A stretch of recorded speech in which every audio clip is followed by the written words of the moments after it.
The traditional Jewish stance is that the Bible is basically true in some sense, but that's not the interesting part. It's meant to be, a source of ongoing conversation and discussion, as opposed to, obviously in certain Christian subcultures, the Bible's there to shut down conversation, not to start it.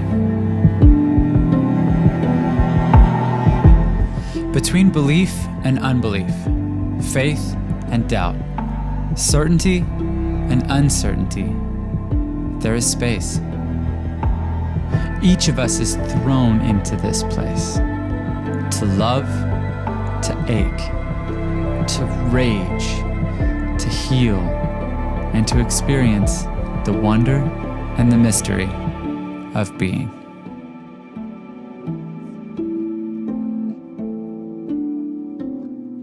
What's going on, everybody? Welcome to The Wonder and the Mystery of Being. This is episode 19, and it's called Where Did the Bible Come From? Now, this will be a part one because this is a theme I plan on hitting on fairly frequently over the coming months. This particular conversation I wanted to start with because it's a really, really good starting point in sort of analyzing the biblical authorship, who wrote the various books of the Bible. And it kind of starts at the beginning talking about what in Christianity is called the Old Testament, but is, really the Hebrew Bible.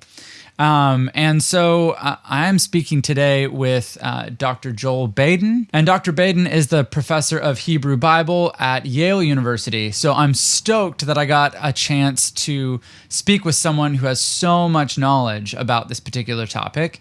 And as you'll find out, this is a longer conversation. We talked for about 90 minutes. And when we got to the end, we realized that we had covered the basics, but there was so much more we wanted to talk about. So we actually are planning on doing a part two with Dr. Baden, in which we'll get into the real nitty-gritty details. But this is a great starting point.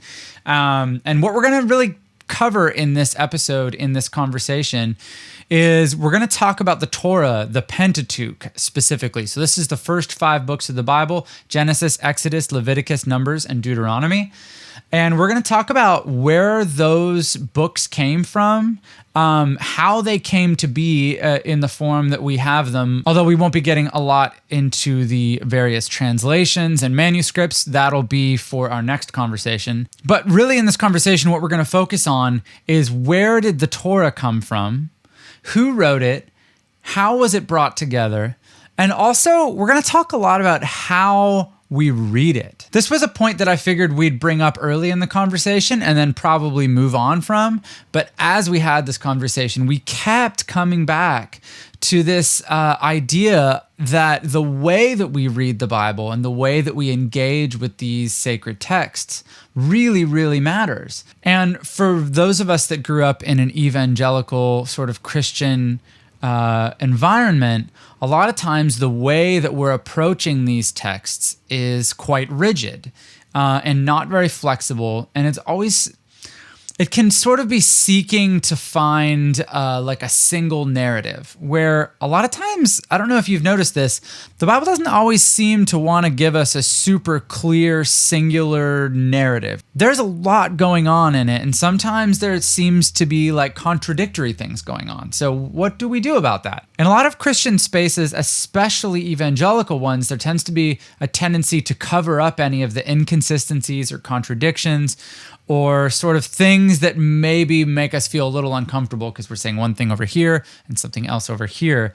But as far as the practice of approaching the text from a Jewish perspective or with a Jewish style approach, it seems like that's not the way that most Jewish thinkers approach the text. So that point comes up very often in this conversation, and that just leads me to feel like it's a really, really important thing to consider. Before we get into the conversation, I just want to remind you all, if you're watching this on YouTube, I would love it if you would hit that subscribe button, hit that like button, leave a comment, engage with this video if you could. It really, really helps us in the algorithm.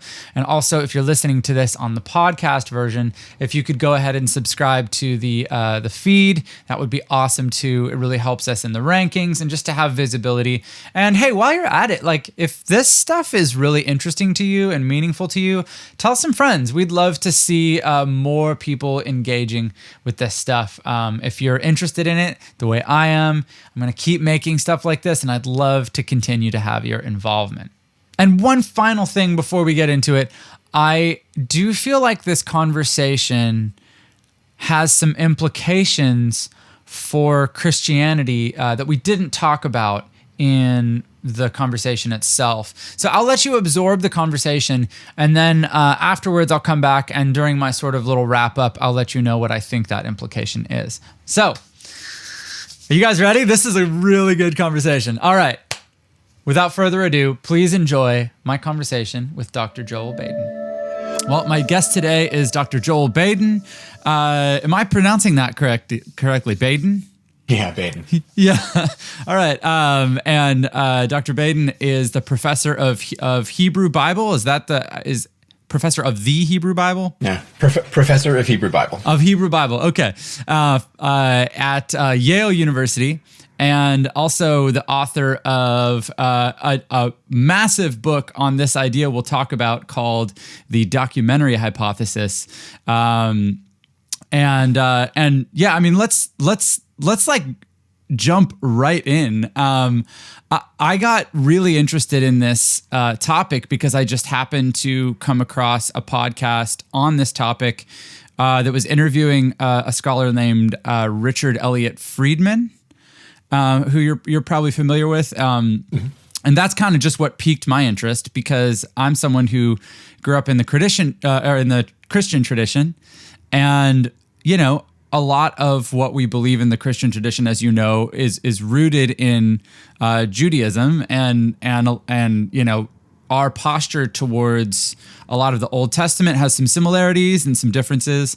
But definitely the authorship of individual books of the Bible and big chunks of the Bible is a really important issue to a lot of evangelical Christians specifically. And so unpacking what's really going on there is super interesting to people like me who are sort of taking a look at this stuff more deeply than we maybe grew up doing. But before we get into it, I want to get to, because your perspective is from a much more Jewish point of view on what Christians call the Old Testament. I wanted to cover a couple like super basic questions off the top. Like when Jewish individuals engage with the Hebrew Bible, was the term Bible always used? Or how far back does the term Bible go? Is that a very Christian word, or... Yeah, not. It's not extraordinarily Christian. Okay. You know, it comes from. It comes from the Greek, right? Ta Biblia, the book. But there's nothing problematic about it from a Jewish perspective. You know, Judaism tends to refer to the Bible using the word either Tanakh, which is a you know, just sort of a really generic description of its contents, right? Sort of an acronym for the three parts of it. The Torah and the prophets and the junk drawer that we call the writings at the end. So there's Tanakh, which is standard, and there's Mikra, which is essentially like, it's like the Jewish version of Bible. Just a generic sort of reference to the scriptures.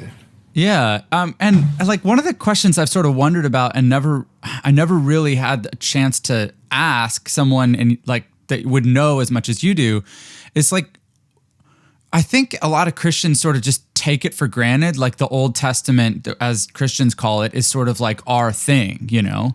And there's sometimes a lack of sort of thoughtfulness when we're regarding that set of documents in thinking like, hey, this is a collection of texts that isn't Christians, but really. And so like, yeah, like, is there a general posture within Judaism towards Christianity, and specifically Christianity sort of, I don't want to use the word appropriating, but sort of like taking that text? I mean, maybe appropriating is the right word. Like, is there a sense there? I'm not trying to start a fight between you and anybody else, but I'm just curious if there's a sense within the Jewish tradition of like what the feelings are about that.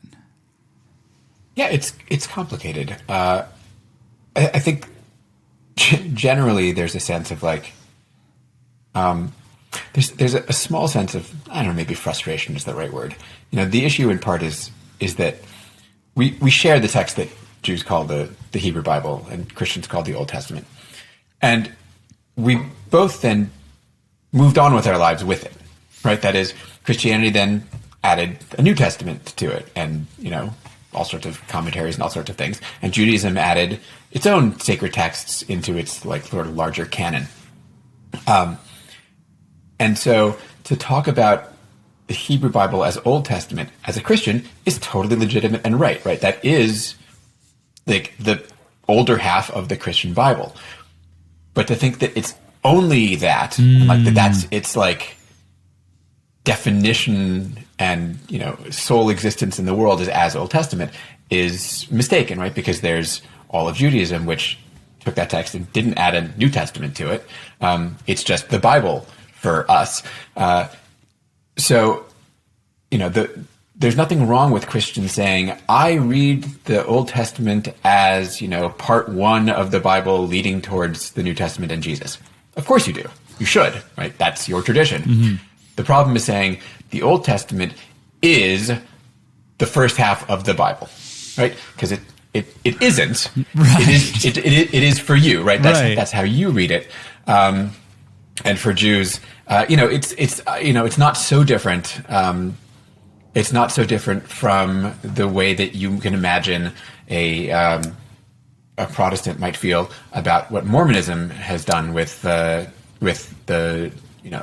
Christian, the traditional Christian Bible, where they've also said, okay, and now there's a newer testament, as it were, and relegated. So it's just about understanding the way that the same text is functioning in different contexts. Right. And as long as people are sensitive to that, I've got no issues. Well, that's an interesting point because the condition is as long as people are sensitive to that, and every encounter I've ever had with anyone who's a part of the Jewish tradition is that there is a sense of like willingness to be like, hey, you do your thing, that's cool. Just let us do our thing and be cool with us, right? But yeah, well, that's 2,000 years of oppression will hammer that attitude into you. Right. That is honestly a pretty standard. It's not even really the 2,000 years of oppression. That's a long-standing sort of approach, Jewish take on the whole situation is, we don't do proselytizing. Right? We're not trying to convince anybody else to be Jewish. We're not trying to convince anybody else to, do things the way that we do them. In fact, so much of Judaism, as I'm sure you know, has to do with sort of a sense of selectedness and, chosenness. Not everybody is this. Right. Someday, maybe it would be nice if everybody, figured out that this was the right thing to do. But we're not out there trying to convince anybody else, which, of course, is different from considerable swaths of Christianity. See, that's what I was getting at is that it seems that when we're approaching this set of text, the Hebrew Bible, it does seem like there's a sense within Judaism of like, hey, you do your thing, we'll do ours. That's cool. But sometimes that isn't a mutual posture. And again, part of that is it has to do with that difference comes out both in as you say that sort of posture towards just more general life stuff, but also towards an understanding of the Bible. Right? Judaism, for the most part, doesn't maintain a stance of there is one singular truth to be taken out of the Bible that is universally the case or applicable. Judaism's interpretive practice is, for 2,000 plus years has been, you could say this about it. You could also say this about it. Hey, I could say another thing about it. Wouldn't that be neat? And that's the way that we do interpretation is multiplying and adding to, all the various possibilities that the text offers. Whereas I think as a general rule, Christian interpretation tends toward there is one truth to be found here, and I'm going to identify it and thereby exclude all the others. So the notion that Jews can be like, you go ahead and do your thing, that's cool, right? That's kind of embedded built and into the way that ingrained. you approach the text. Yeah. That actually touches on one of the other questions I had for you, is that like there are certain Christian streams that are very obsessed with this idea of inerrancy. Like the Bible is this perfect thing, almost like it was handed down as a guidebook from God himself on high, and it doesn't sound like that's the way that it doesn't sound to me like that's the way that you approach the text, certainly, and most Jews. Is that so? You're right. So it's again, as always, it's complicated. Right? Yeah, for the most right. part, for the most part, I don't know that I approach the text or the study of the Bible in an explicitly or maybe even particularly Jewish way, as opposed to just an academic way. Though Sure. I can imagine there being some overlaps there. What I would say is that the traditional Jewish stance is that the Bible is basically true. They believe that, like, Judaism believes that the Exodus happened, right? Like, right. the stories in it are basically true in some sense. Inerrancy is not a concept that is like native to Judaism at all, or honestly, it's not native to Christianity either. It's like so it's a late development, and the emphasis late. in particular is very late. But Judaism, Jewish readings are perfectly happy with the notion of saying, like, is this historically accurate? Yeah, like, sure, yeah, fine, it happened. Like, that's great. Now what? Like, that's not the interesting part, right? And I think for the most part, Judaism, this is decidedly the case, Judaism isn't interested in reading the Bible as a history book, right? It's not there to tell us what the history is. It's there for us to make meaning out of. And it's meant to be generative, and it's meant to be, a source of ongoing conversation and discussion, as opposed to, obviously in certain Christian, subcultures, the Bible's there to shut down conversation, not to start it. Right. And I've seen a lot of people within Judaism engage the text as a way of it's something you gather around.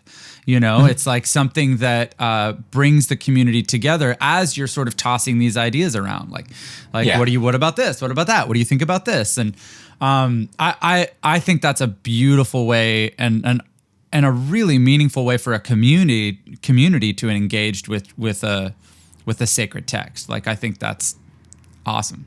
Yeah, and you can see it. It's not just in like the practice of how it's read, and you're right in describing it that way. It's it is actually, it's embedded in our interpretive sort of scriptural, semi-scriptural texts also, right? The classic works of Jewish writing, from the first half or so of the first century CE, right? The what we call the Mishnah, the law collection, but especially the Talmud, which is the commentary on it, and the collection of interpretive texts that we call Midrash, right? These are these ancient rabbis who are sitting around the text, tossing ideas at each other, right? And these books are just sort of, in a sense, reports, or like almost like dictation of their conversations. And what they're not trying to do is figure out what the right answer is. Right? It's truly, this is true even in the texts where they're trying to figure out, like practical, like legal ramifications, like how do we practice this? What is the practice here? And one rabbi says the practice is X, and the other rabbi says no, the practice is Y, and they're completely incompatible. And then the text, instead of trying to figure out which one was right, goes, okay, how do we understand what the first rabbi was saying when he said X? Well, he was this and this and this and this, and here's how he got there. Okay, now what about Rabbi Y? How did he get to where he was going? Like this and this and this and this, and that's how they each got to their respective opinions. Okay, next question. And like, that's it. Like, they've done the work. It's not about saying like, and that's why that one's right. It's like, okay, so like everybody had a good argument, and everyone got their points on the table, and they went back and forth a little bit, and let's move on, or let's invent some new thing. It almost sounds like that way of engaging with these ideas is a microcosm of what we talked about a minute ago about the general posture of Judaism towards Christianity being like hey, like it's cool. You do that and we'll do this. And like, it's fine. It's like, it's all good. It almost sounds like that exists even within Judaism for different approaches and interpretations of things. You yeah. I mean, one of the great moments in Jewish interpretive texts is, again, one of these stories about rabbis arguing over what something means or what something should be. And they get really, really into it, so much so that they end up, sort of like calling on God to resolve the dispute. And in the text, right, it says a voice from heaven came down and said, both this one and this one are the words of the living God. And like, that's the decision. The decision is you're both like, stop fighting, right? You're both doing fine, right? The fact that you're just engaging in talking about it and thinking about it, right? That's the meaningful part of it. I love that. And it's like engaging with mystery, right? It's like this stuff is inherently mysterious because we're talking about traditions that evolved over a long period of time, the records of which we don't necessarily always clearly have. And so like we're engaging with this mysterious practice, religious practice, also a mysterious history. And I think engaging with it as this mysterious, beautiful cultural thing is so much more interesting than like, oh, it's this thing that has to be uniform and I have to make sure everyone around me agrees and we all do exactly the same thing. It's like, it's so much more interesting to engage the mystery the way that I feel like you tend to do. So yeah, I mean, and part of that mystery has to do with the fact that it's simply not a uniform, consistent level text. Mm-hmm. And ancient Jewish interpreters were more aware of this than anybody. All of the ways that the text is inconsistent or self-contradictory, and not just within any given portion, but across texts. The different. One prophet does not think the same thing as the next one. Right? They're arguing, if not directly with each other, then at least conceptually, right? And pick up Proverbs and then read Ecclesiastes and tell me that we don't have. Tell me that the Bible has a consistent view on stuff, right? The Bible has an argument within itself about whether you can know things, right? So there's no, so this sort of, as you said, the mystery of the text, the reason that it is so constantly interpretable is that it isn't, it's not even trying to give you one direct answer on stuff. To try and reduce the Bible to like, and here's the one thing. It's what I tend to refer to as it's reading against the text, right? That's not what the text is giving you, right? The text is giving you discussion and conversation and different points of view. And if you're trying to do something to it, like reduce it to one thing, you're not really interested in the text so much, which I think is actually probably 90% of what's going on in those kinds of cases. It's not like, really about the Bible. Yeah, it's like, are you trying to discover what's there, or are you trying to use it for something in your life? Like for an agenda that you might have. Are you trying to use it as a tool to accomplish something that you want to see happen in the world or around you in your community or something? Yeah, I talk about wielding the Bible. Yeah, like a weapon or like a tool, right? It's I think a thing, and I'm going to hold the Bible up. I'm going to brandish the Bible as a means of defending my the claim that I'm already making, as opposed to sort of, as you said, sort of sitting around the text and trying to think of all the possible doors that it might open. Yeah. Well, one of the things that I noticed is, so one of the interesting things that you do for fun, I think it seems like, is on Twitter. You've been going through sort of explaining the Torah or the Pentateuch, starting from the very beginning, and then working your way through Genesis, and I think you're near the end of Exodus now. Yeah, I'm about 3/4 of the way through Exodus at this point. Yeah, so I'm loving that because it's bite sized, right? Like pretty much every day I'm looking through and I'm just following along and going like, oh, there's details here that I was just never aware of, and to receive it in that sort of way is pretty cool. And I can tell that you're playing with it. Yeah, it is for fun, I suppose. I mean, it's for fun insofar as no one's paying me for it. It's fun. Right. It's for fun. I think it's actually pretty interesting. It's a way of replicating a kind of detailed, attentive reading for people who don't normally encounter the text that way. When you go to church, you hear some text in a service, right? Whether the liturgical readings or the sermon, whatever the lectionary cycle is on at that point. And if you're Jewish, you hear the Torah portion once a week.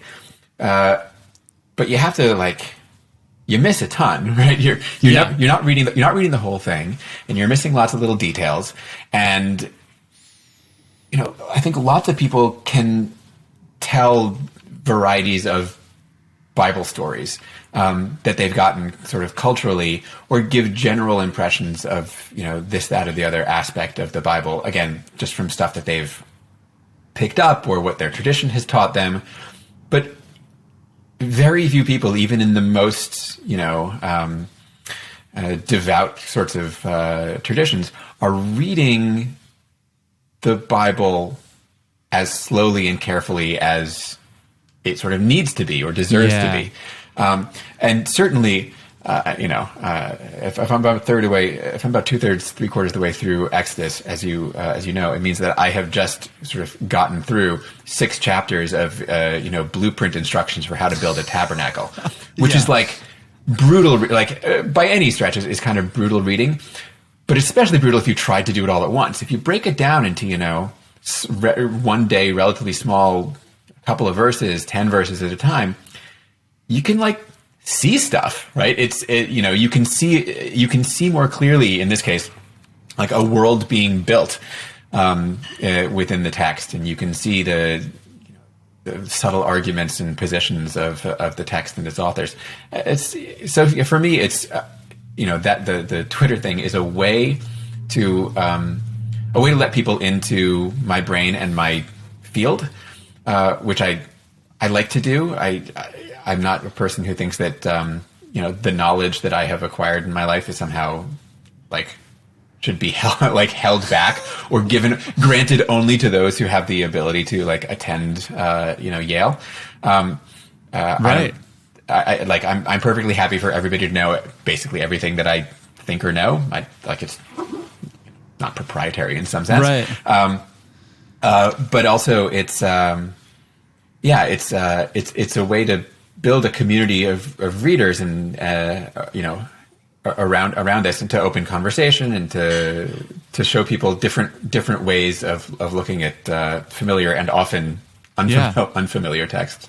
Yeah. Well, let's dive into the sort of the idea of the documentary hypothesis, which you talk about a lot, and I have some specific questions that I'd love to get to, but I think we should lay a little bit of a groundwork. And there's so much here that I sort of get intimidated by the idea of doing an overview, because it feels like it could miss so many important details. But for people watching and listening, it's probably important that we do that. So the idea is regarding the Torah or the Pentateuch, the first 5 books of the Bible specifically. Traditionally, people have attributed those books as far as authorship to Moses, right? Yeah. And over time, scholars looking at the text started to notice specific things that sort of challenged that idea. Could you maybe give us a little overview of what that looked like? Yeah. Yeah. I do this often enough. I keep on trying to reduce my reduce this down to how few minutes can I give the whole thing? Right, and I apologize for asking you to cover familiar ground here. No, it's great. I don't mind. I don't mind the practice at all. I'm gonna get it down to a 30-second really quick. I'm never gonna do that. Sure. So the step one is how did we lose the idea of Moses as author? The claim that Moses was the author of the Torah, the Pentateuch, is actually not even one that's it's certainly not in the Torah or Pentateuch itself, which Moses doesn't show up for the first book, and he dies at the end and all sorts of things, right? He's a character, not the author. But the idea that Moses was the author comes in large part from having the tradition of calling that book the Torah of Moses. Right. When you say something is the something of someone, we tend to do say authorship, right? In the same way that we say, Right. oh, it's a psalm of David. David must have written it, which is equally untrue. Though we know things like when we say like the book of Ruth, Ruth didn't write it. Right. So the Torah of Moses is more a construction like book of Ruth, where it's like it's the Torah given to us by Moses or about Moses, or in any case, the claim then that Moses was in fact the author of the Torah really sort of takes hold probably somewhere before the turn of the era in the last couple of centuries, BCE, and then becomes standard, right? So standard Jewish texts say Moses wrote the Torah. Though they say, but maybe not the last few verses where he dies and gets buried. Right, so because they're clear that there's like some stuff that probably would have been a tough sled. But there are other rabbinic authorities who say no, he did write those. They were just dictated to him by God, and he wept while he was writing them, and then he died. So like they're still trying to, and that's basically the way it's stuck. For about 1,000 years, in the medieval period, a rabbi, a Jewish scholar named Ibn Ezra, fantastic commentator and scholar, was like, essentially, almost under his breath, was like, I think maybe there's some verses that doesn't look like Moses wrote them. And he's like, look, or he didn't even say that. He said there's a few verses that are interesting, right? And he points to ones like at the very beginning of the book of Deuteronomy. It says, these are the words that Moses spoke to the Israelites on the other side of the Jordan. Right? Well, if Moses spoke them on the other side of the Jordan, then whoever's writing this isn't on the same side as Moses. Right. So Moses it's putting the perspective on the right. Mm-hmm. Couldn't have written that. And there's a few other ones like that, things that verses that refer to stuff that's well after Moses' time. Moses' own death scene, various things here and there. I've heard people mention the verse where it describes Moses as a very humble man. Yeah, now Moses was the most humble man on earth. Yeah, in Numbers 12. That's my favorite. So, the idea that Moses might not have written it all sort of starts there, starts to take root there, and then expands. And then eventually, even by the 17th century, scholars and philosophers are like, nah, like, major Spinoza and Hobbes, these were like, no, like, it wasn't Moses, but they still hadn't quite gotten around to the idea that it wasn't some one person. And that's like, so step one was not Moses. Then the natural question is, then who? Right. Right. And so, lots of possibilities at that point. I mean, for Spinoza, the philosopher Benedict Spinoza, he was like, oh, it was Ezra, right? So he just like gave it to a later biblical character, right? Because he was worried about the chronology and stuff in there. But as people started giving up on Moses' author in the early days of the Enlightenment, as people started saying like, well, maybe this claim that Moses wrote the whole thing, maybe we shouldn't start from that idea. Right? Because there's some weird stuff going on in here that doesn't look like normal writing, right? Like as we understand it. And what were some of those weird things? I mean, that's a leading question because I know where you're going, but but for the benefit of the audience, what are some of the things that people started noticing? Yeah, so I mean, honestly, the first place that people started really pointing to is one of the most famous places where this comes up, which is in Genesis, 6, 7, 8, and 9, which is the flood story. And the flood story is a funny one because you could pull almost anybody off the street and they could tell you the story of the flood with like no problem, right? You could do it right now, I'm sure. Mm-hmm. I'm not going to make you, but right, you would, you ask anybody the flood story and they'll be like, oh yeah, so God gets pissed and decides to bring a flood to destroy everyone, but Noah's cool, so he tells Noah to build an ark, and Noah gets in the ark, and Noah takes 2 of every animal, right, male and female, right, because after the flood they all have to reproduce again. So he takes 2 of every animal, and they go in the ark, and it rains for 40 days and 40 nights, and then the ark lands on a mountain, and then Noah sends a dove, and then the dove brings back the olive branch, and then there's a rainbow, end of story. right? Like that's the standard flood story, and everyone knows it, and many of us can sing the dumb kid song about it too, right? Like Noah, he built him, and Arky, right? Like that one. I didn't grow up with that one, it seems, because I'm not familiar with that one. Oh yeah, that one's good, right? What did he made it out of? Made it out of hickory barky, which is weird because that's not biblically accurate. Anyway, it's a hysterical song. Wait, a song we sing about Noah and the Ark is not biblically accurate? Yeah, shockingly. Right, but it has all the parts in it, right? The animals come on by twosies. Right. Anyway, I'm not going to do the song for you. That's not important. I do it often enough. The point is, right, like everybody tells the story that way, right? Like that way I just told it is the way that everyone tells it. It's all of the art, all of the, kids' books. What a weird story to put in kids' books, but it's all over them, right? Like, hey kids, God destroyed all of humanity once. It sort of gets glossed over. Like it's not until you think about it more critically or when you step back from it, sometimes later on, like for people like me that grew up in the Christian tradition, it's like, wait, like God just like killed everybody, and like I've always thought of this as this sort of like, oh, they built an ark and there was a rainbow and like a dove and there's like a promise and that's beautiful, and then it's like not till you step back, you're like, oh wait, like everybody, for all of its flaws, that Noah movie with the Aronson flood movie with Russell Crowe did a pretty good job of reminding us that like people be dying in this story. Right. In any case. And I think that's why a lot of the Christians I knew hated that. There were other reasons too. Sure. Anyway, I'm getting us sidetracked here. Yeah, I know. It's too easy. Anyway, too fun. The flood story. This is why I can't get this thing done in 30 seconds, by the way. So the flood story, right? The version I just gave is like totally the standard version.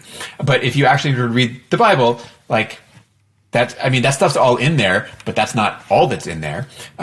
When you read the Bible, it starts by saying like, okay, God was angry and said to Noah, I'm going to destroy everything, take 2 of every animal on board to preserve life. And build an ark, and Noah does so. And then the very next thing that happens is God says, okay, I've decided to destroy everything. So I need you to take 7 pairs of all the clean animals and all the birds, and 1 pair of all the unclean animals, and I need you to get onto a boat. And Noah's like, okay, and does that. And right off the bat, you're like, wait, hold on. How many animals is he taking? Right, he's taking 2 of every animal. He's taking 14 of some animals. And why didn't God just say it all at once? Right, like what's going on there?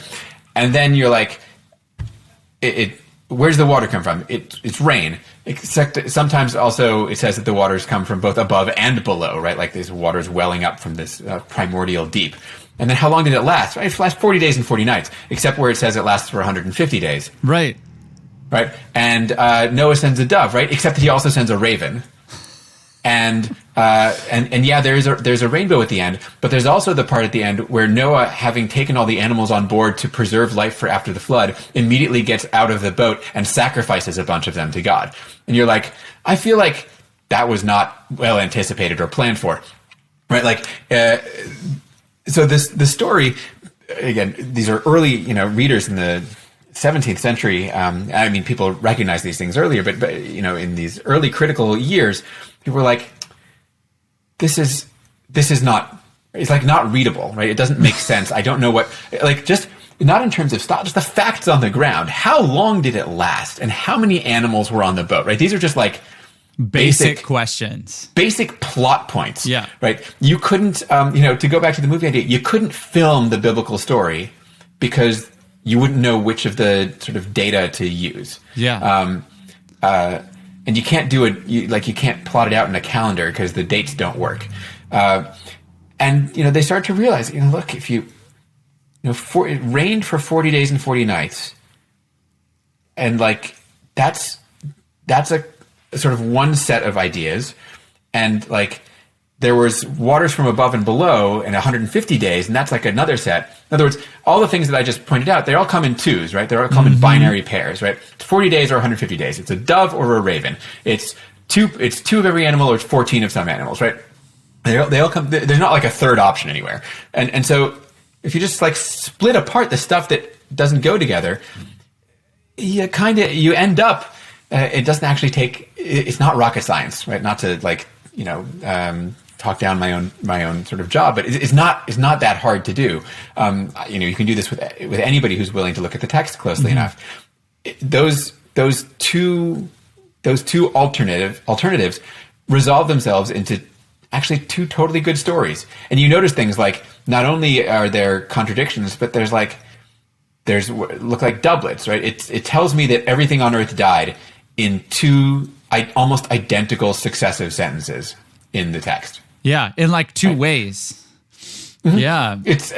So the whole thing, in any case, the whole thing breaks down perfectly nicely into two totally self-contained, coherent, logical stories about a flood. They're not the exact same story.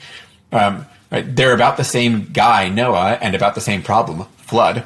And there's a boat and animals and all of that. But all the details are different, and the emphases are different, and theologically they're different. And they've got all sorts of different stuff going on. And then step 3 is, wait a second, the same thing's going on in Genesis 1 and 2, where I've got two different creation stories. I'm not even going to get into the details there, but that was easy enough for most people to see. For everyone who's watching, you did a talk at, I think it's called the Nantucket Project, on the Genesis thing specifically. So anyone that's interested, I'll link that in the description. It's a really great talk, and it covers this stuff in a really helpful way. So cool. Thanks. Yeah, so the thing is, right, so if you realize there's two creation stories in Genesis 1 and 2, wildly, the two flood stories we've just identified each links with one of those two creation stories. So suddenly we're not talking about just two flood stories. I'm talking about like two stories, right? Like one going from Genesis 1 through the flood, one going from Genesis 2 through the other flood story, and then it turns out they keep going, right? And essentially, the whole idea is you can see these kinds of problems in all sorts of places around the Torah, around the Pentateuch. Texts that don't quite work like as narratives, because you don't know what's going on, where, who, like when, just basic plot stuff.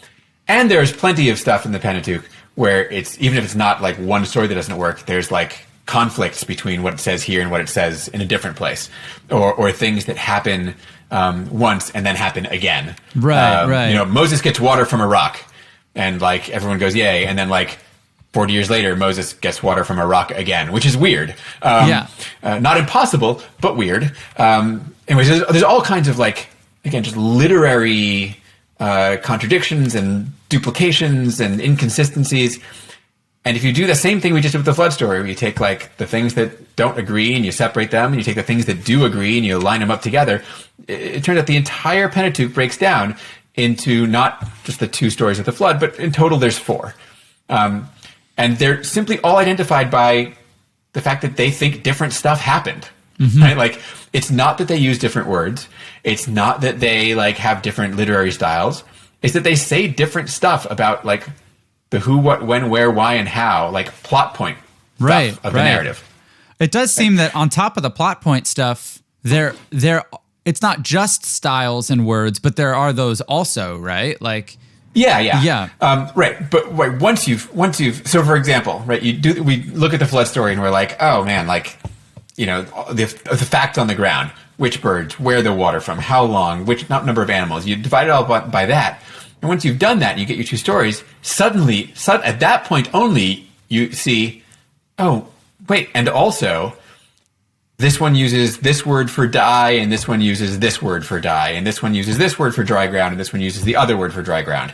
And this one uses this name for God, and this one uses this name for God. And like, none of that stuff was the problem that the text presented us with. Right. I don't care if one author varies his style all over the place, right? Like, I do that.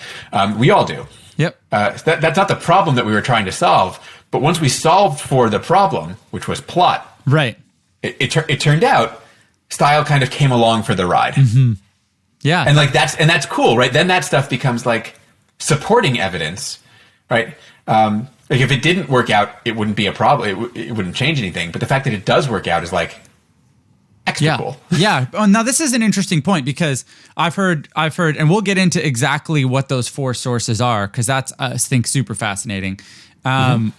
but sometimes the pushback I've heard from some people who aren't who don't buy into the documentary hypothesis is that like, oh well, you can't just separate these out by which word they use for God, and to which it sounds like you would say like, yes, I agree. Like I totally totally agree. And honestly, this is one of these.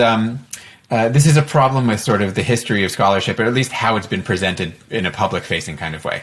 No one ever started by being like, there's two different names for God here. I bet it's two authors, right? That's not a thing that no one ever did that.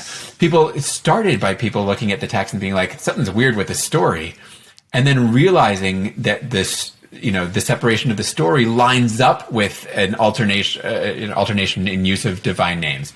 And so, when that was discovered, some people early in scholarship were like, what if I just like pulled the names apart and like all the stuff that was attached to them? And they actually got like reasonably good results out of it. Yeah. But it still wasn't like the reason that they started doing it in the first place. It was more like hey, that trick worked, like kind of worked once. Let's see if it works again.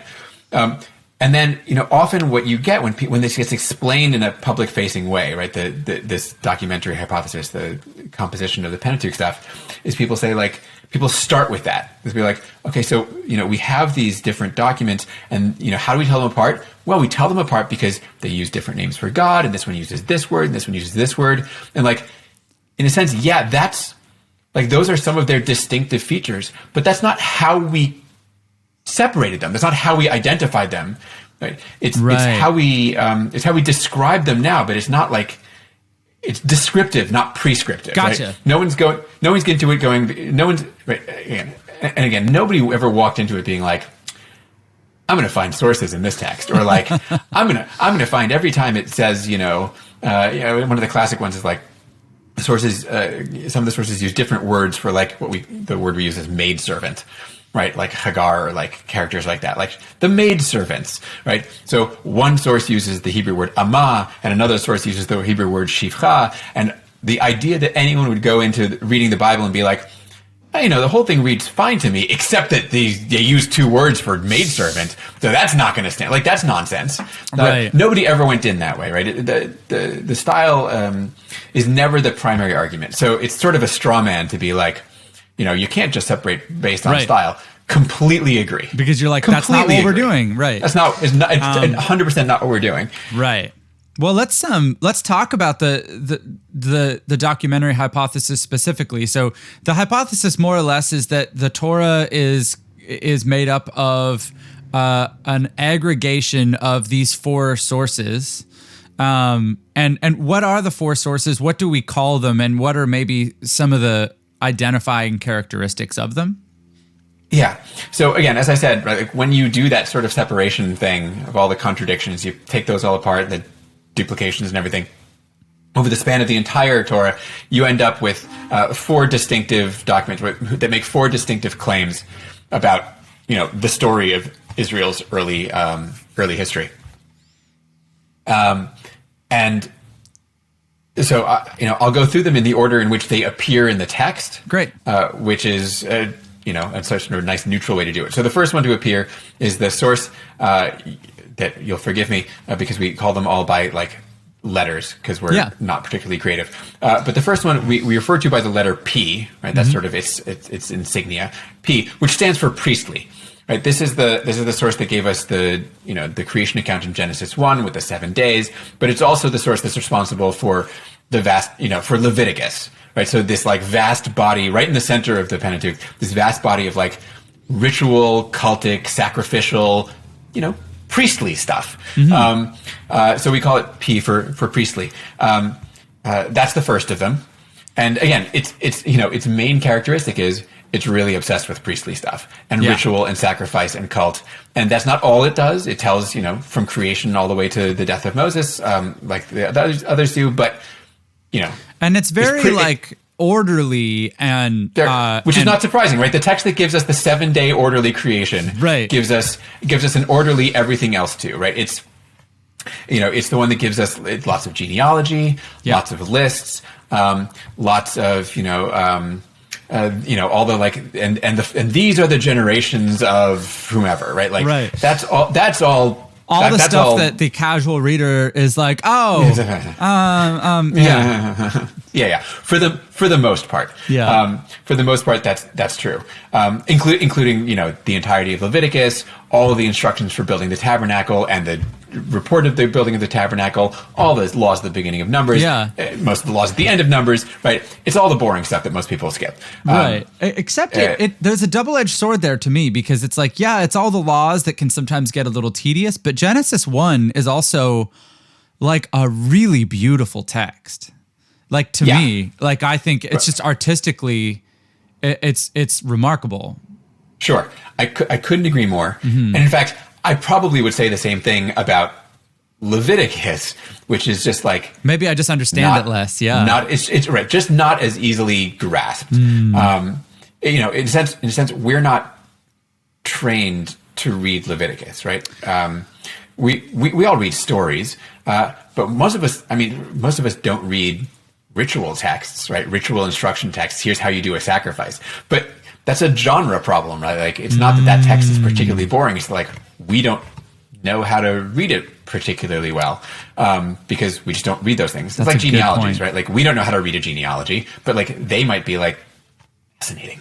Well, also, it's like there's an element of like, if I read a genealogy of Gary that lives down the street, it's sort of like not that meaningful to me. But when I read my genealogy, that's meaningful to me. Yeah, super cool, right? And in fact, my position has long been that Leviticus, despite being inaccessible to many and repetitive and a little bit boring at times, is actually, I think the most well thought out, sort of like exquisite sort of theological statement in almost the entirety of the Bible.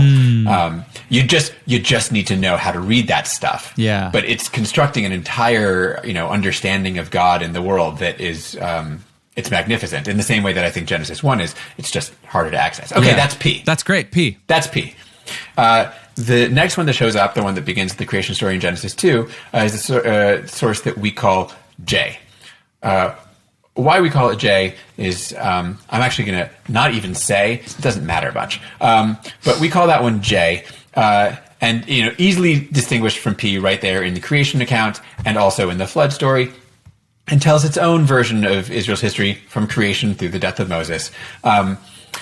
J is responsible for a lot of the stories that we tend to know and love are J stories. Lots of the family saga, Jacob tricking Isaac into giving him Esau's blessing. A lot of sort of the familial drama of Genesis is from J. Jay likes to include some poetry in there, here and there. So the great song when they crossed the Red Sea in Exodus 14, the song that comes in Exodus 15, it's called the Song of the Sea or the Song of Moses. Jay was responsible for that. Anyway, so Jay is a lovely, easy narrative source. Pretty quite readable. Lots of fun stuff, talking snakes and stuff like that. Yeah. The Tower of Babel is from Jay. Yeah. It strikes me as being much more concerned with it's so much more intimately in the details of the story, it seems like, where, at least this is just my read, where the P stuff tends to be a little more cosmic and sort of big picture. I'm probably generalizing in ways that are making your brain hurt. Well, what I think is fair to say is that Jay is much more attuned to and gives us much more like sort of a sense of real people, right? Characters, right? Fully developed characters with. Jacob is one of the best characters in the entirety of the Hebrew Bible, and Jay is largely responsible for like what we think of as the character of Jacob. People have emotions and feelings and struggles and family drama, and Jay is good for a lot of that stuff. Yeah. Okay, so that's J. That's J. The next one that shows up is E, which shows up, I think probably in Genesis 15 or so is where E pops its head in, and then continues on again through the death of Moses. So E begins with Abraham, which is a totally reasonable place to start. Yeah. And E, like J, sort of goes through, again, family stories. But E, unlike J, is responsible also for giving us one of the big law codes, which is what we call the covenant code in the middle of Exodus. Right, Moses goes up the mountain 40 days and 40 nights, and in any case, Moses gets the laws of Exodus 21 through 23, which is the first significant law code in the Bible. That's E's law code. So E is really like concerned with the transmission of that law. E is really concerned with Moses and his prophetic authority. Mm-hmm. E is the one who gives us the sacrifice of Isaac in Genesis 22. E is the one who gives us. He's the one who gives us the character of Miriam, who doesn't exist in any of the other stories, which is one of those. I mean, there's lots of stuff like that, right? Yeah. The sacrifice of Isaac doesn't exist in any of the other sources either. We have to. One of the things that we have to do in this process is get our head around the idea that like not all the stories we think of as like essential biblical stories were known to all of the biblical authors. Okay. It's like there's some over here, some over here, some over here. Right. And I mean, as far as I know, no one other than the author responsible for the E text had any idea of that story of the sacrifice of Isaac in Genesis 22. Like for us, it's like such a crucial story. It's a big one. It's a really, really important story. None of the other Pentateuchal sources tells that story, and no one outside of Genesis ever refers to it. Like it doesn't exist anywhere other than that moment. And that's true of all sorts of things. We should say, though, that the reason that's relevant is because later books in the Hebrew Bible do reference things in the Torah quite often, right? Yeah, some things, yeah. Yeah. Yeah, it's funny, like we just need to separate our later interpretive interests with the interests of the original communities. We are obsessed with Adam and Eve. Adam and Eve are basically, nobody talks about them again after Genesis 3. Right? They're just gone. Yeah. They're nothing. Anyway, there's lots of stuff like that in the Bible, which is interesting. Mm-hmm. So anyway, that's E. So that's E. It's and the last one, and the three of those cover all of J, E, and P, or just P, J, and E, go from Genesis 1 through the end of Numbers. They are responsible for all of that material. And then suddenly you pick up, you turn the page and you enter the book of Deuteronomy, and stuff is weird, right? Like now it's a whole, like, it's some of the stories I knew, but they're told differently, and it's some new stuff, and the style is different. Like the whole idea is different. Like suddenly it's not telling a story. It's just like Moses is now retelling the story and doing it in a different way with different emphases and with some different narrative claims about who, what, when, where, and why. And you realize, and then with its own law code, right, in Deuteronomy 12 through 26, and we call this this is the fourth source. It's contained entirely in the book of Deuteronomy, and we call it, unsurprisingly, D for Deuteronomy. And it doesn't cover it's not the entirety of Deuteronomy, but it's the vast majority of it. And it is, again, obsessed with the laws that it mostly takes up in those central chapters, and in telling Israel how terrible it has always been and how terrible it's always going to be, and it's very like shamey,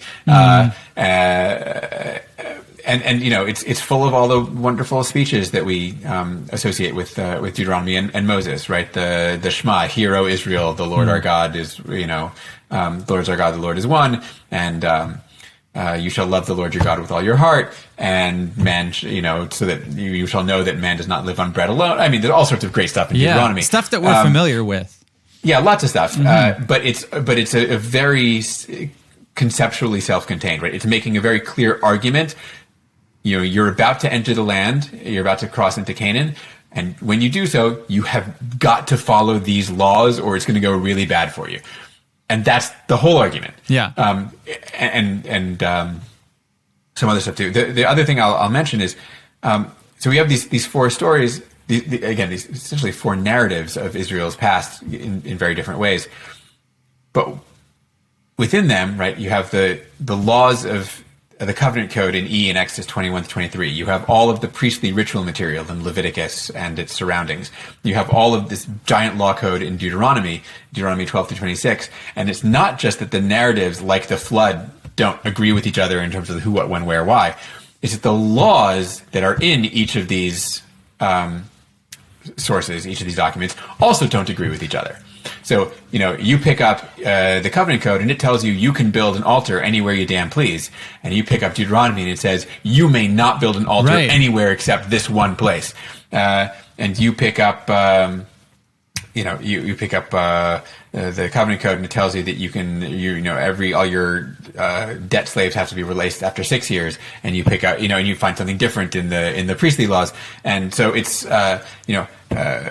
you find things like in the priestly laws, in the D laws, it says you have to boil your Passover sacrifice, and in the priestly laws it says you can't boil the Passover sacrifice; you have to roast it. Yeah, and then you explicitly says you don't boil. Right. Yeah. And then you read on and on and on and on and on, and outside of the Pentateuch, and you get to the Book of Chronicles. Which was written after the Pentateuch was put together, and you find the moment in that story when it tells us that it's telling the history and tells us that King Josiah offered the Passover sacrifice and wanted to do it in accordance with the law, and there's a moment of clear panic, like, wait, how? One text says I have to boil it, and one says I have to roast it in fire. Right? How did he do it if he did it correctly? And the Book of Chronicles says, oh, he boiled it in fire. Right, and so you can see. I've got my bases covered. You can see even within the Bible, you can see a biblical author who's like, it says two different things. It says two different things, and I need to make So the recognition of the contradictions in the text is even within the Bible itself. The best part of that Chronicle story is it says he boiled it in fire, and then it says according to the law, right? In other words, almost we're as just going to say, smooth this over. Almost as if to say, right, the only way to do this is to sort of you have to interpret it, right? Because and then call that good, because otherwise I'm just left with contradictory stuff. So the law codes are contradictory with each other. Well, you see a tradition of it's not contradictory. No, you just boil it in fire. Yeah. Right. I mean, so it's both things. It's no. We can figure this out, but it's not denying the contradiction. It's in fact,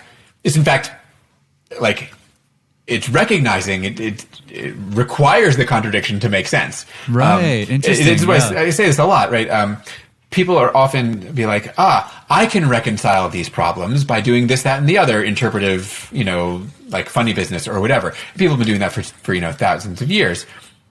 That's true. You can reconcile that problem by doing interpretive funny business, but you admitted there was a problem, right? Right? We're all grappling with the same issues in the text. It's just that some people come in with the principle of, I need to solve this, and in some cases, not. Yeah. Right. And this stuff comes up in my study of the New Testament. A ton also same sort of issues, but it doesn't seem like there's as much of a tradition of approaching it the way that we're talking about right now, of letting it be a contradiction and letting it be a mystery and sort of grappling with it as that. Yeah, it's funny, right? Because the New Testament obviously has something of the same thing going on, right? I'm saying that there are 4 different sort of parallel in their broad structure, but different in their details, retellings of Israel's early history. If I said there are 4 different parallel, similar in their structure, but different in their details, retellings of the life of Jesus, everyone would be like, yeah, that's the Gospels. Yeah. Everyone knows, that's right, of course, right? We know that they don't tell exactly the same way, and sometimes Jesus will say this one thing in one place in one story, in another place in another one, and they overlap in some places, and they differ in some places, and some tell one story and others don't tell it, right? And some tell different parts of one story, and others tell other parts, and then John is doing whatever the hell John is doing, so conceptually, right? The whole notion of multiple different takes from different sort of theological or conceptual or ideological perspectives on the same story should be totally theoretically acceptable. Yeah. Right? In the case there's nothing of, weird about that. Yeah. In the case of the Torah and or Pentateuch, the thing that's different about that issue versus the New Testament is the New Testament, to this day, we identify 4 clear documents. And, sort of the average person, without getting too much in the details, the average person looks at it and goes, oh, 4 documents. Whereas we see the Pentateuch, the Torah, as a more as one thing sometimes. But imagine if somebody took the Gospels and was like, it's weird that there's 4 versions of this story. This is really just one story. It should be one.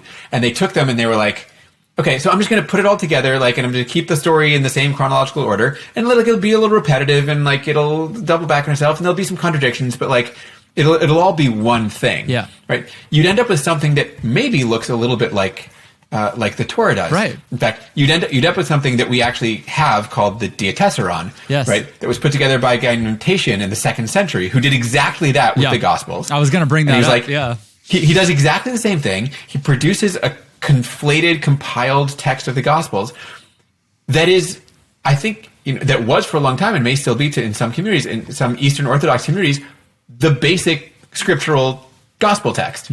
Right. So the whole thing is is conceivable, right? Yeah, And in terms of sort of historical. Yeah, what this emphasizes to me is that these texts are not set in stone, right? They're existing alongside culture and human beings, and they're kind of alive in a sense, right? They're right.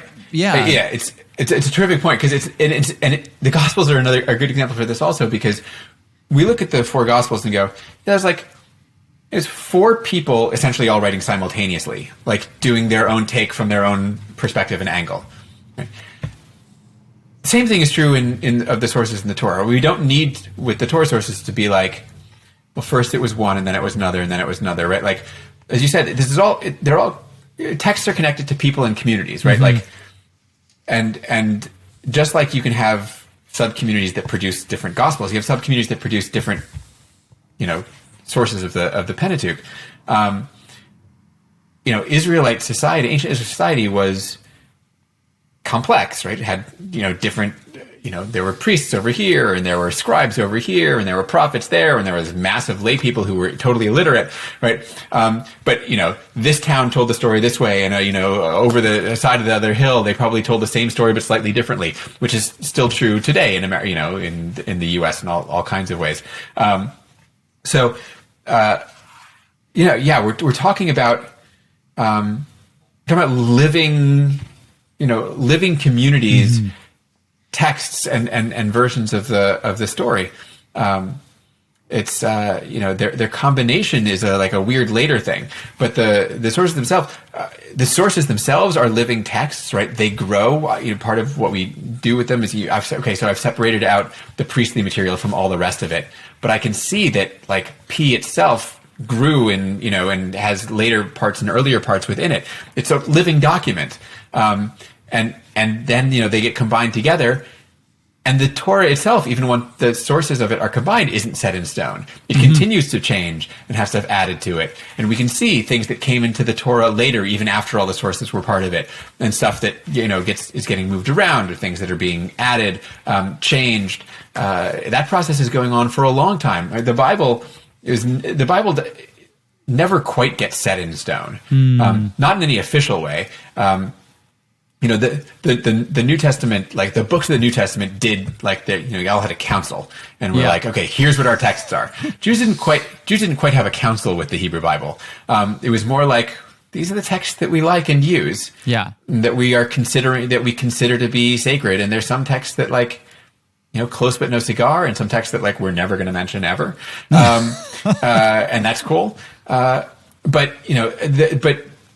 it takes a while, quite a long time, for these texts to become even authoritative within their communities, much less sort of really fixed in terms of their contents and their writing. That's all a long ongoing process. It's not like anyone sat down and they were I'm going to write a Bible now. Right. And then they were like, can't change this, guys. Yeah. Or, that's not how it works. But someone did at some point bring these older sources together.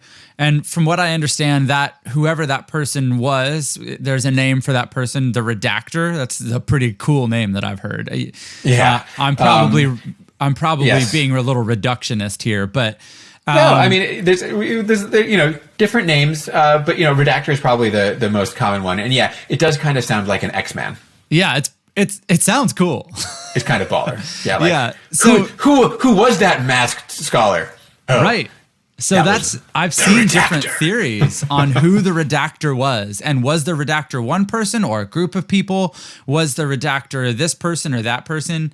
I've seen some theories on that. Like, is that, what are your thoughts on how that got assembled? Do you think it was a group of people? Do you think it was one person leading it? Do you have sort of a theory on that? My basic answer is, I don't know whether it was one person or a group of people. I can give you a rough when. Yeah. Right. We can give a rough when because we can see where in the rest of the Bible suddenly people start talking about or referring to something like our redacted, from its sources, Torah. Again, I mentioned already Chronicles, right? Which is dealing with clearly seems to be dealing with a text that's got two contradictory things in it. It's like I have to it seemed by the time of Chronicles, so 400 BC or so. Remove the cat. Hey, sweetie. Hey, every cat shows up. A cat shows up in every Zoom call. Yeah. So by 400, by around 400 or so, it must have existed, and and not particularly before then. Yeah. But Ezra, Nehemiah, Chronicles, those texts seem to know of one and refer to one, and nobody before then does. So we've got a good starting point chronologically. Who did it? I don't know who did it. The story I tell. The story I tell is that it makes a lot of sense for it to have been someone like Ezra. Right. That's one of the theories I've heard. I'm not saying it was Ezra, but if it wasn't Ezra, it was sure someone like Ezra. And we even have in the book of Nehemiah, we have the story of Ezra being like, hey, y'all, I got a Torah here. Let's read from it and see what it says. And everyone being like, what? Right? Like, as if they'd never heard it before. So, there's a tradition within the Bible that Ezra is sort of responsible for the thing. But that's the right time period in any case, right? That's around where I think it should be happening. But I don't think we have any way of knowing, in part because the shadowy figure of the redactor exists for us only because we look at our text and go, there's more than one source in here. Someone must have put it together. Yeah. Right. Like that's the identity of the redactor is someone must have put it together. Right. Like that's all we can say. Yeah. Right. And we can see how that happened, right? Like we can look at the text and see what the mechanisms of the redaction were. And I can tell you again, roughly when, but anything beyond that, the who, the where, Lord knows, like the why, again, I can come up with some suggestions for a why.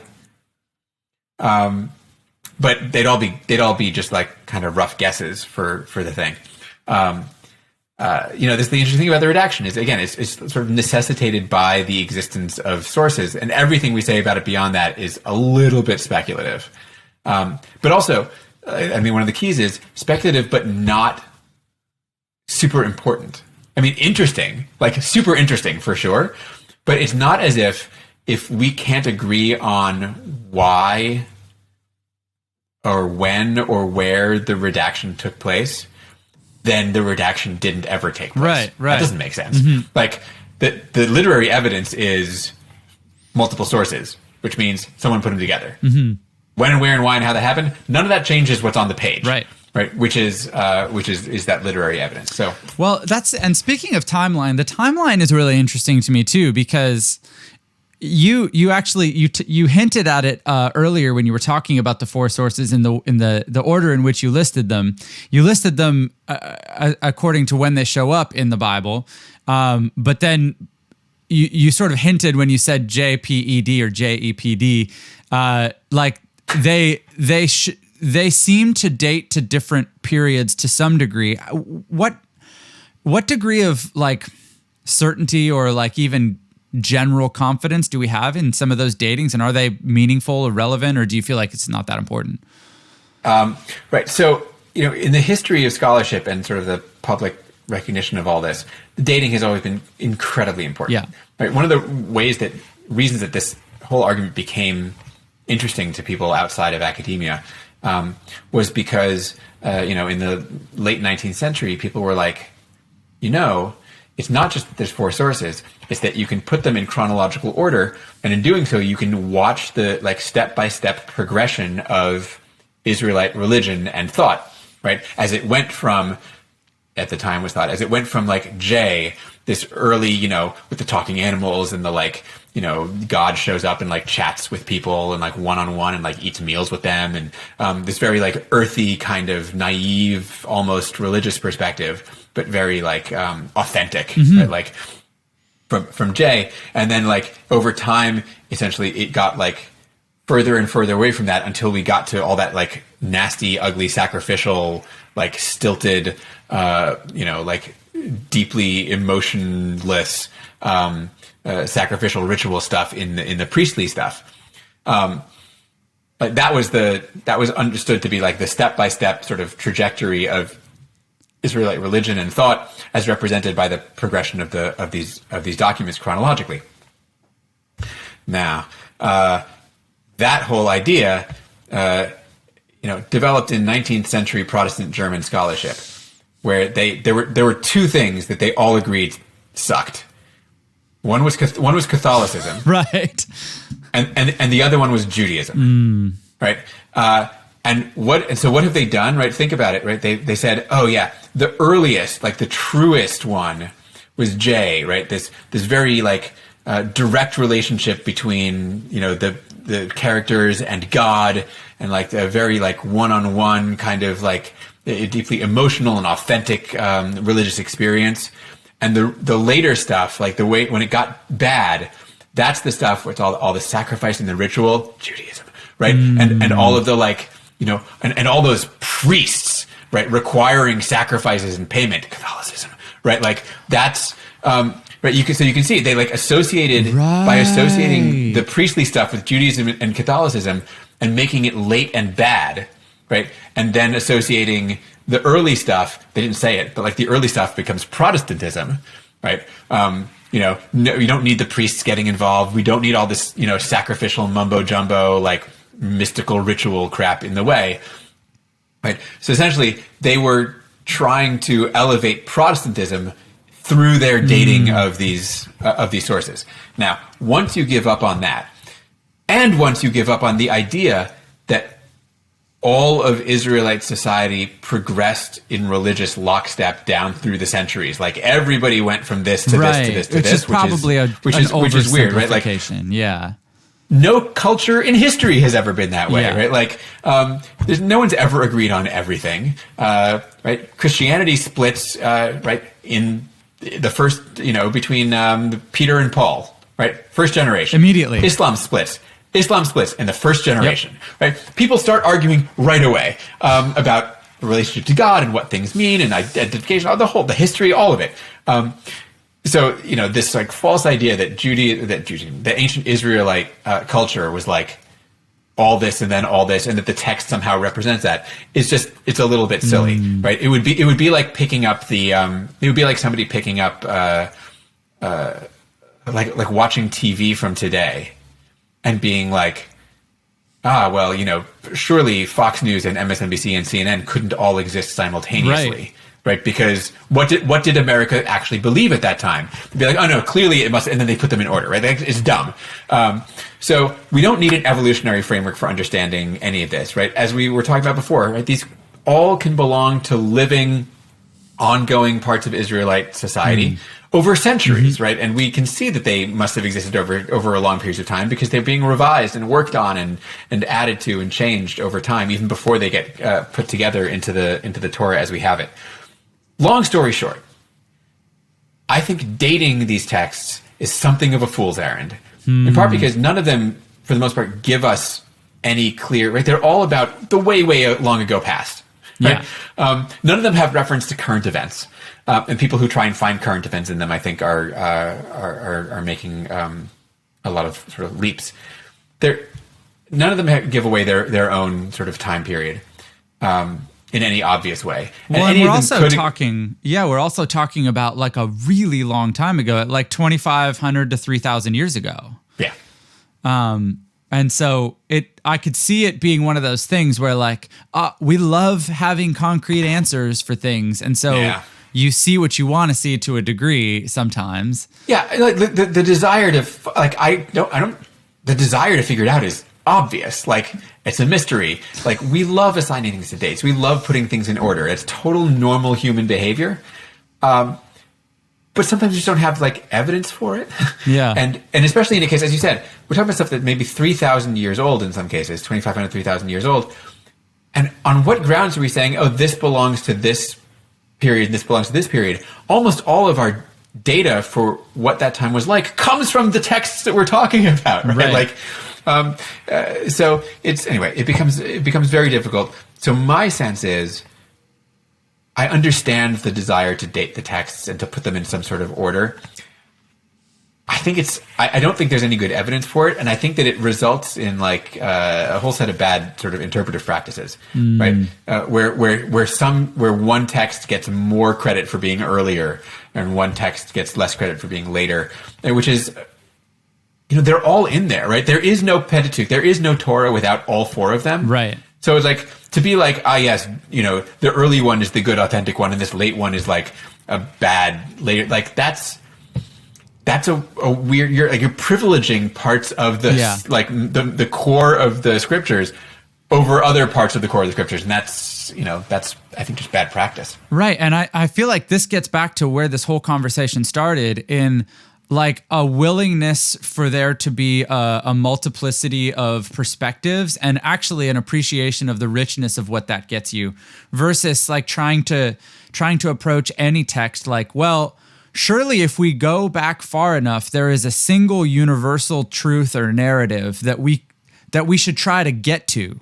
And like your approach and the whole approach we've been talking about here is like, no, there's a multiplicity of views that all have significance and value in their own way, and we shouldn't have to try to force them into these hierarchies where one is more valuable or more important than the other. Yeah, absolutely. And the thing is, we're totally capable of naturally doing this with other parts of the Bible, like in the New Testament, the Gospels, but like even in the Hebrew Bible, the prophets. Right? We know that the prophets, some of them are from the same time period, and then some of them are from very different eras. And they disagree about all sorts of things. And we say, oh yeah, I see they're all grappling with the world around them and their theologies and trying to work stuff out. And like, okay, that's cool. Like, I know they're not all saying the same thing, but they're all like working on kind of the same problems and the same the same basic questions. Same thing here, right? Mm-hmm. We're looking at authors and texts and schools of thought that are all sort of, again, grappling with similar kinds of questions, right? What does Israel's early history tell us, and what is the relationship of God to Israel and to humanity as a whole, and what are the things that God wants from us, and what kinds of laws did we get, and all of those kinds of questions. If you were to try and take all of the prophets and say like, no, they all have to say this, they all say the same thing, right? And try to reduce them down to like their one like message that they all agree on, it would be pretty bland, right? Because like, what's the one thing they all agree on? It would be like, Israel should definitely be worshiping this one God. Like that would be like the message that everyone can agree on, regardless of when they happen to be writing or what they're writing about. The sources of the Torah are the same way. In fact, just the Torah itself is the same way. If you tried to eliminate from the Torah all the things that it doesn't agree with itself on, if you tried to make sure that you could get like, what are like the truths that the Torah gives us, it would be basically the same thing. Israel should probably worship the God that took it out of Egypt. Like that's the message that they all agree on. Yeah. And I would say virtually everything else is absolutely up for debate and is in dispute between the sources. And so, which is great, right? Like, and not surprising, right? We're talking about like people who are in schools of thought and texts that are like working out these big ideas and, over all these like little stories and law codes and genealogy. Like it's all so, it's all really complex that it's a miracle when any of them agree with each other on anything.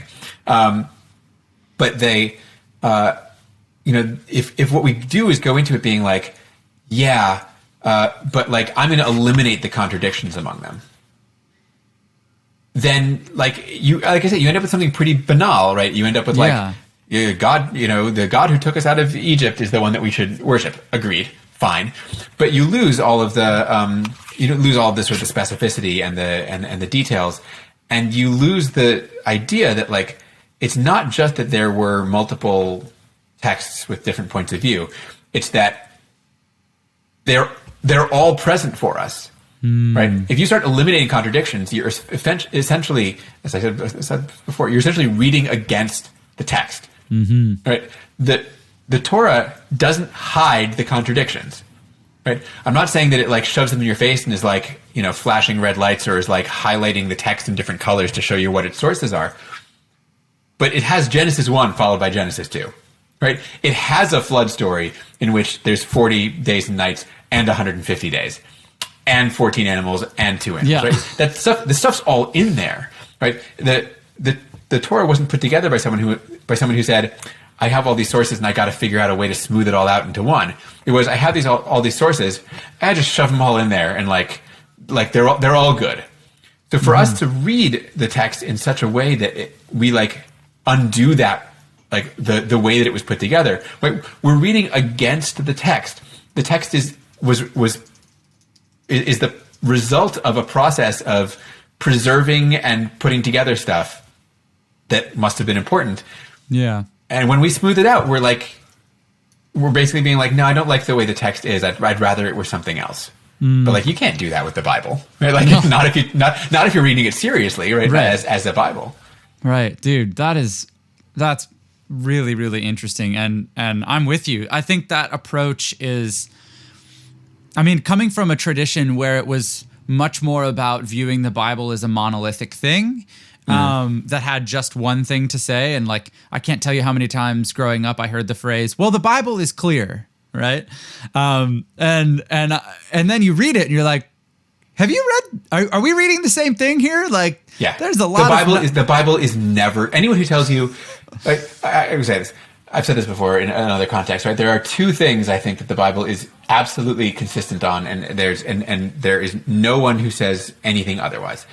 One is, as I already said, Israel should probably be worshiping Israel's God, right? Like, who is the God that took Israel out of Egypt? Right? Everybody agrees with that one, and the other one is.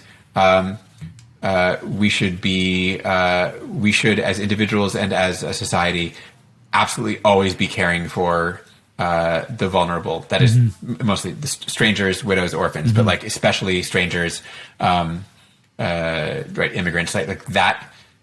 No one says anything to the contrary of that ever in any circumstance. Right? Those are the two only things about which I think it is valid to say, well, the Bible is clear. There's nothing else. Nothing. And so anytime you hear that, right, like your red flags should go up. Yeah.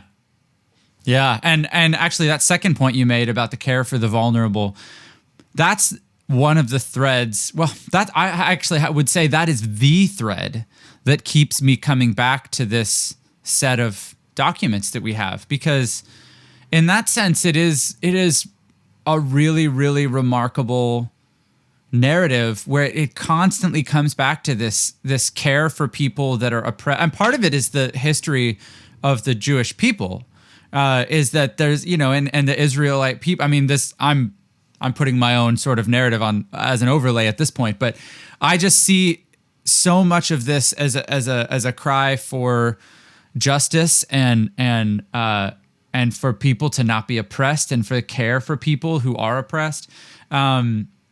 That narrative keeps me coming back to this set of texts because I think it's a really beautiful and meaningful way to walk through life. And that's the example I see in a lot of these texts. Yeah, I would say this is an interesting dynamic here, where like a lot of the Bible's deep and continued interest in making sure that the vulnerable in society are okay comes, I think, out of their own experience in the ancient Israelite experience of essentially being regularly in those kinds of circumstances. Right? Israel was not an important place in the world. Right? Israel was constantly being conquered. It is a hard place to live. For the climate sucks for growing food up in the hills where most of them were living, and invading armies were constantly coming through and ravaging the land and demanding things, et cetera, et cetera. All these stories we have in the Bible about people being forced out of their land, whether through famine or conquest. Right, those are all stories in which the authors, right, the culture that produced the text is like, we've been there, like we've been the vulnerable, and actually, I think it was true for most people in the ancient Near East as a whole. Right, they were, I think, more regularly than certainly we do, they were forced to go elsewhere. Right. Again, think of all the biblical stories of famine, all the biblical stories of natural disasters or wars and exile. Right, there's a common cross Near Eastern cultural need for care and hospitality of vulnerable populations, and that gets imprinted into the biblical text. And it's interesting is we have effectively, by virtue of not living in that place and time, we have lost that lived experience of what that's like, and what would have at the time, right, laws and rules that came out of empathy, right? I've been there. Like, if I want people to care for me, I got to care for them, right? It was all born out of empathy. Now we read it, and mostly we read it as sympathy, right? Like, that is. I feel really bad for people like that, so I will take care of them, but without the knowledge that that's me also. And it's harder, right? Empathy is a much more powerful drug than sympathy is. That's such an important distinction. Yeah, that's really helpful to think about it like that. Yeah. So you're right. The Bible is obsessed with hospitality for the vulnerable, because they knew that they needed hospitality themselves, and that was true everywhere around. I mean, it remains true, right? Like, it remains the case coming into down into contemporary Arabic culture, where hospitality remains absolute gold standard of and that's been my experience of an ethic. When I've traveled to that part of the world. That was absolutely my experience. Yeah. Yep. And it's that's all part of the same cultural. It all comes from the same cultural background. But again, we don't participate in that culture anymore. And so we look at that and we were like, wow, look at that amazing hospitality. And it's something to strive for instead of something that's ingrained within us. That's really interesting. As sort of natural. Well, I don't want to take up too much of your time. I feel like I could ask you questions about this stuff for days, but I want to finish with one sort of bringing it home on the documentary hypothesis, which, having read some of your work and some other topics or some other books on this topic, I feel like we're skimming over so much because we have to. But I want to kind of ask one final question as to the significance of this hypothesis. So, what do you feel like for, maybe we could take it in two sections, for people in the Jewish tradition and the Christian tradition, maybe together and separately, what is the significance of this way of seeing the authorship of the Torah or Pentateuch versus just sort of saying, oh, Moses wrote it? What do you think the significance is? Yeah. I don't know that it's super different for the two communities. I just think that they resonate. It resonates differently for them, and is maybe easier or more difficult depending on who's doing the listening. But I would say this: there is nothing inherently wrong with not caring about who wrote it. I mean, we're 2,000 years into people not knowing, or most people not knowing or caring who wrote it. And like, even if Moses or not, right? Like, the Bible is what the Bible is. The Pentateuch is what it is, and like, this is what we have in front of us. This is what we're reading and interpreting. And we've been making meaning out of it in interesting, useful, productive ways for 2,000 years. None of which should be challenged or tossed under a bus, or I don't want to throw any babies out with any proverbial bathwater. So what we're talking about here is not like you can't or shouldn't read the text that we have in front of us exactly as it is, and try and grapple with all of its problems. Right? We don't want to smooth them over, but like that's totally legitimate. But there's something pretty cool about being able to say, oh, this I understand now why this thing that I've been reading has been so hard to understand, right? Or I understand why it says this thing here and this other thing here. And mostly, for the like average Bible reader or the interested, caring Bible reader, again, to come back to what I was saying before, I think that the payoff here isn't just a purely historical one of like, now I understand the ideology of the E document. That's cool. It is cool. Yeah, it's neat. It's neat to understand what people were thinking about 3,000 years ago. But what's more important is like to be able to look at this text and to say, this isn't a text that's trying to give me one universal, perfect, unalterable truth, but to recognize that this text of all texts, right, the Pentateuch, that's like the center of the core of the Hebrew Bible, like the unavoidable text. You know what I mean? Yeah. That this text it's not a like single meaning text, but it is at its root, in its formation, in its intention as a text that was brought into being at some point, right? It is the record of conversation. It's a record of dispute. It's a record of debate. It's a record of just different ideas from different people grappling with similar questions. And it's, in other words, it encodes for us a kind of multivocality, right? That, again, we see in other parts of the Bible, but we're like less okay with here for reasons that I'm not entirely sure about. But here, of all places, right? Like even in the prophets, it's like, yeah, one voice and then one voice and then one voice. But here, it's like, or the Gospels, one voice and then one voice and then one voice. And here, it's the voices are all together, right? One of them is not more important than the next, right? They all got put together. They all got equally shoved in there, right? They all got equally preserved. Someone or someones, decided it's important. Like this is the best way to do this. This is the best way to like create a people, right? Because the Torah, of course, is like the document, the text that creates, the Jewish people, and in a sense creates ancient Israel, and in a sense creates Christianity. Right? This core text is multiple voices all at once.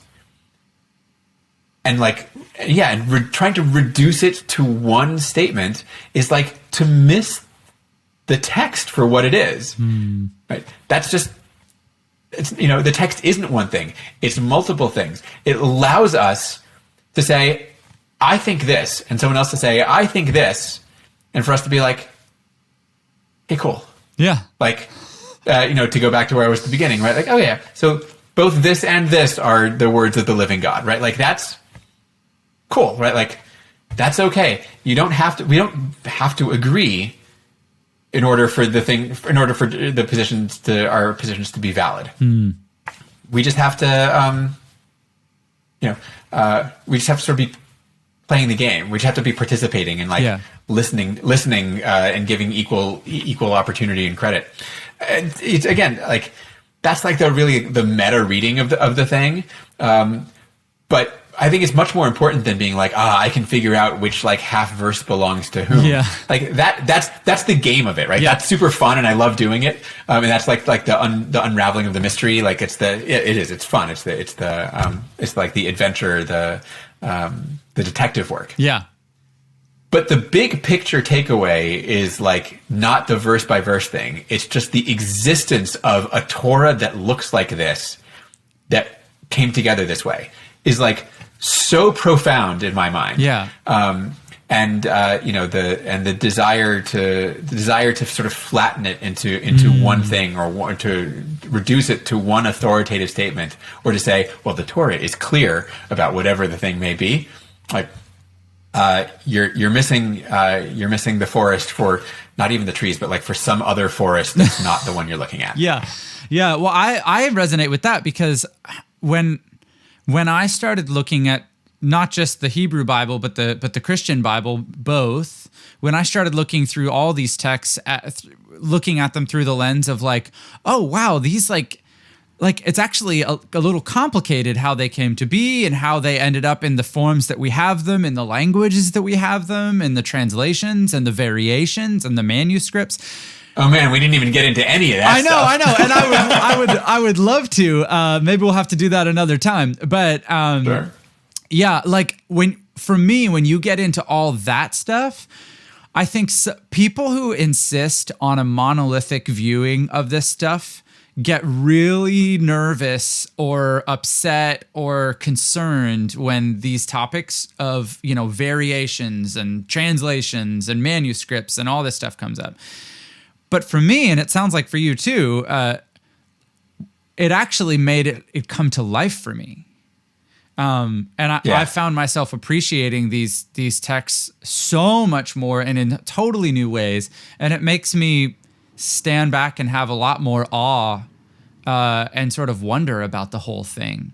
For me, it actually made the text more meaningful, not less. Yeah. So, well, Dr. Baden, thank you so much for spending this time with me this morning. I would, at some point in the future, I would love to have you back and we can talk about manuscripts and we could talk about translations. There's so much more. I mean, it's a never ending conversation. But you're right. The one about manuscripts or just versions and what you think. What do you think I'll tease it, right? When you pick up a Bible, what do you think you're really reading? Right? Because it's almost certainly not what you think you're reading. Yeah. I think of it like the scene in The Matrix with the little girl who's like, she's holding up the spoon, and she goes like, she's like bending it with her mind. Yeah. And he's like, how do you do that? And she goes, you just have to remember, there is no spoon, right? Like, that's how I feel about the Bible. Yeah. How do you get to the point where you can do fun, interesting things with it instead of being like, it's a spoon that you whack someone with, right? Like, you have to remember, like, there is no Bible. And like, now you can play with it and manipulate it in all sorts of ways. Yeah. Yeah. Well, now that we've that's my tease for the next one. I love it. Now that we've set the stage, I mean, like, if you're at some point, we can get together and do another one of these if you're open to it. I don't want to lock you in while we're recording here and make you feel obligated. But now that we've set this stage, any conversation we have in the future, we can reference this and start from here and really get into the weeds, which would be super fun. So cool. Awesome. I'm down. Awesome. Well, thank you so much. And how can people find your work? And for people who want to know more about you, check out your book. I mean, The Composition of the Pentateuch. That's what it's called, right? So if you search for me on the Googles and you just put in like Joel Baden Yale, you'll get my my faculty page at Yale, which has I think links to all the books, and it has a bunch of videos on it, including the one that you referred to earlier. And it,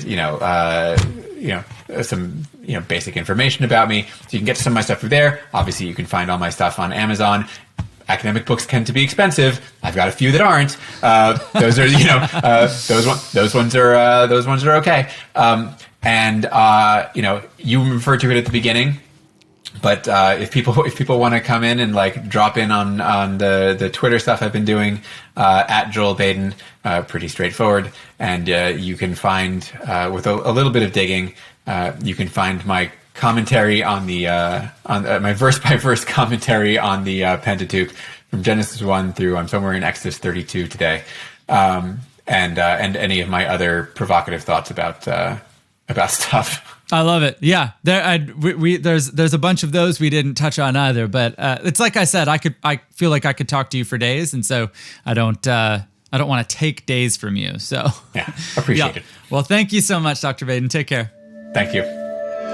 Okay, that was my conversation with Dr. Baden. Thank you guys so much for listening and watching and making it through 90 minutes of us nerding out on the history of the Bible. I love it. And from what I hear in your feedback to previous episodes that touched on this kind of thing, it sounds like this is the kind of thing, one of the topics that potentially a lot of you are interested in as well. In my intro, I mentioned that I thought this conversation had some implications for Christianity. So before we go today, I wanted to sort of mention that. If you've managed to get all the way to this part of the show, congratulations. That's no joke. That's a real investment. Thank you.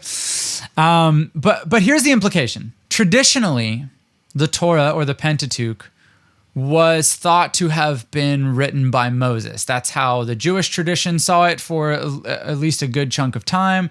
And that is also how traditionally a lot of Christians have thought about the Pentateuch or the Torah. When I was studying this stuff, I had a Christian apologetic friend of mine say, do you feel like if Moses didn't author the Pentateuch or the Torah, do you feel like that, disqualifies Christianity or sort of discredits Christianity at all? And at first I was like, well, no, I don't think so, because I don't think it makes a difference whether the Torah was written by Moses or by a number of different people.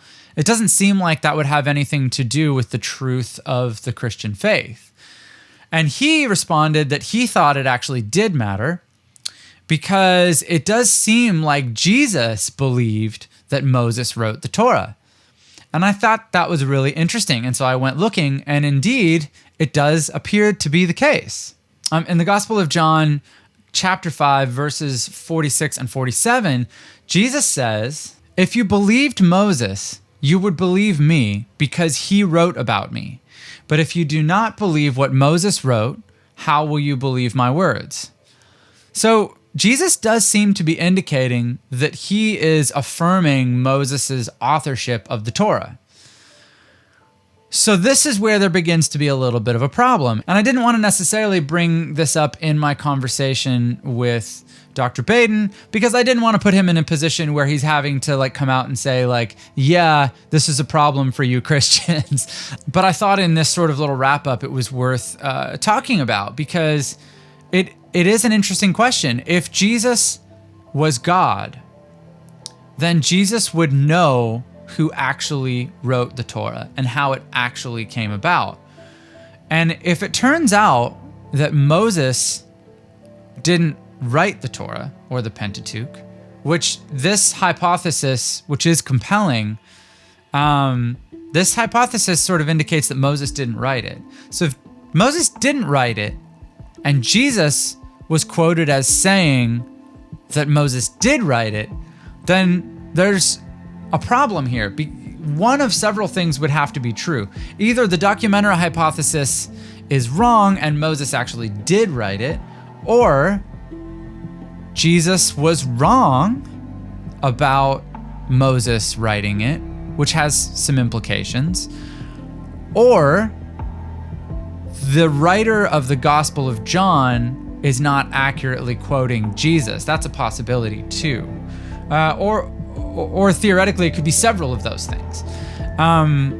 So yeah, I'm still sort of mulling that over. I mean, obviously you all know that I'm not someone who considers myself a Christian at this point, but I still have a lot of Christian sort of perspectives because I grew up in Christianity. And so I think that's an interesting thing to ponder, and I just wanted to leave you with that thought, that if Jesus thought Moses wrote the Torah, and if it seems that Moses didn't write the Torah, what does that mean?